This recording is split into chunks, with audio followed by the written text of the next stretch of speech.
Raise your hand if you agree that you are sailing on the ship to make good money. And in fact say yes.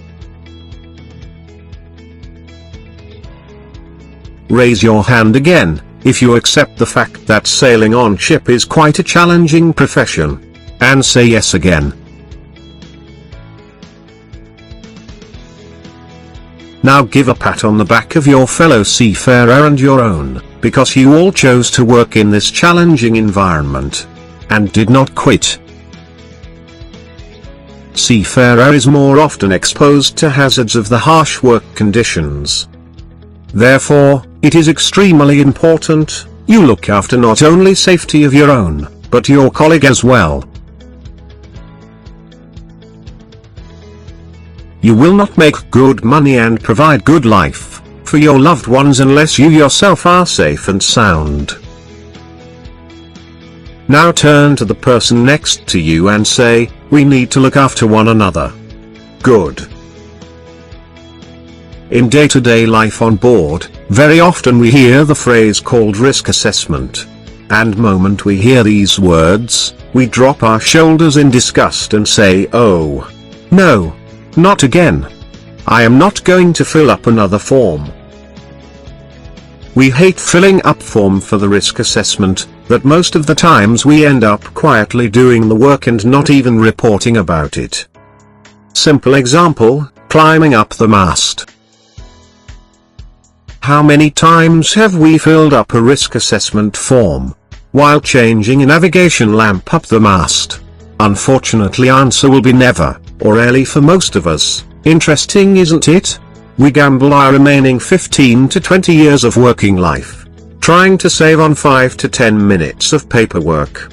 Ask yourself, is it worth doing so?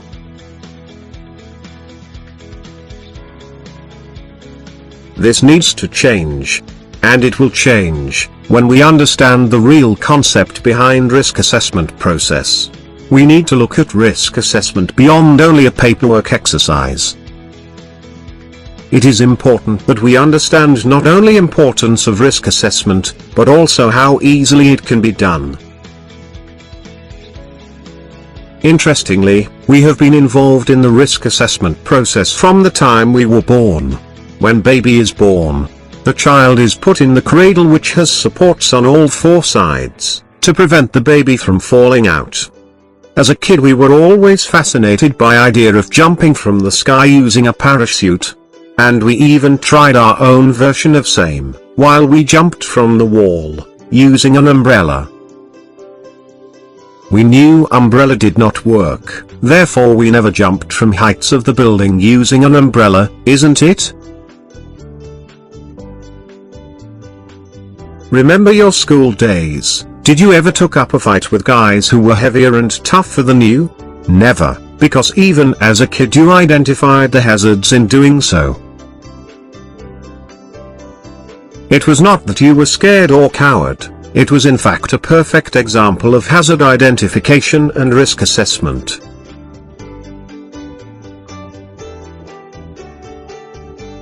Have you ever seen a photo of a couple sitting below a coconut tree for a date?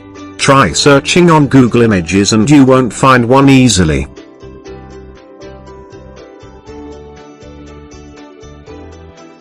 Numerous examples can be cited in daily life. In reality, risk assessment is not new to us. It is just that now is the time we carry out the risk assessment in structured way. Now let us discuss risk assessment a bit more in structured way. As a primary step to perform risk assessment, it involves 2 basic components. 1. Identification of hazards. 2. Identification of controlling measures to minimize or eliminate the hazards. Hazard identification is nothing but asking yourself one simple question: what can go wrong?